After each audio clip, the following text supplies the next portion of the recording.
যেহেতু আমরা মুসলমান, আমরা নামাজি, আমরা বেনামাজি না, এই ত্যাগ আমাদের নামে নেই, তাহলে এখানে আমরা আসতাম না।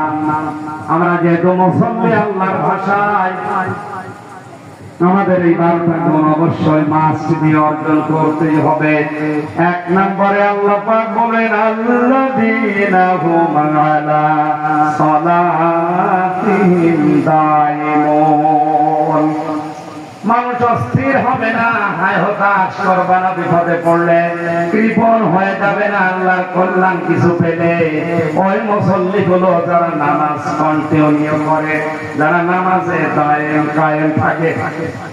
এখানে হাজারো মুসল্লি বসে আছে, অনেকে 5 ওয়াক্তের জায়গায় 3 ওয়াক্ত নামাজ পড়ে আছে না নেই? আপনি কি মনে করেন আল্লাহর বিধানকে? আমি তো বুঝি না। মুসা আলাইহিস সালামের জামানায় আল্লাহ পাক একবার ঘোষণা দিয়েছেন মুসা নবীকে যে একজন কামার, তাকে তুমি জান্নাতের সুসংবাদ দিয়ে দাও। মুসা নবী আবেগপূর্ণ নবী ছিলেন, কিছু হলে খালি প্রশ্ন করতেন।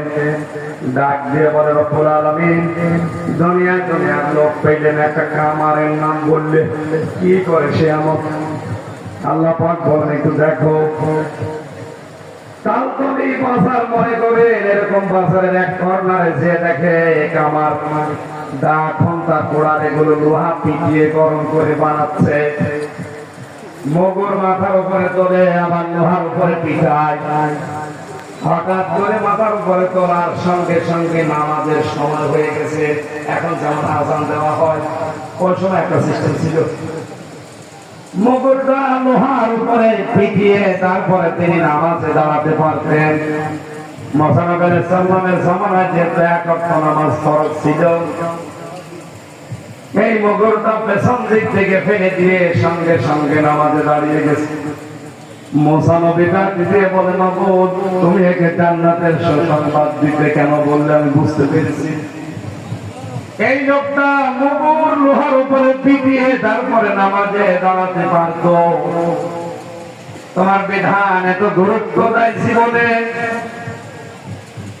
এত বেশি দাম দিয়েছে তোমার বিধানকে, মগরটা মাথার উপর দিয়ে পেছন ফেলে দিয়ে সামনে না দিয়ে তোমার বিধান পালন করার জন্য সচেষ্ট হয়ে গেছে।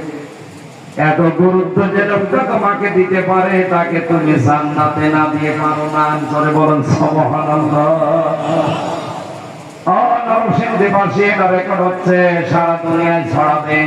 175 কোটি মুসলিম, সবাইকে সামনে নিয়ে বলছি, আপনি আর যাই করেন ফরজ নামাজটা সময় মতো ছেড়ে দেবেন না। আমি আপনার হাতে পায়ে ধরে বলছি, তাই মন এটা কন্টিনিউ করেন, এটা দায়েম কায়েম রাখেন, নয়তো আপনি আল্লাহর আয়াত থেকে বাইরে চলে যাবেন।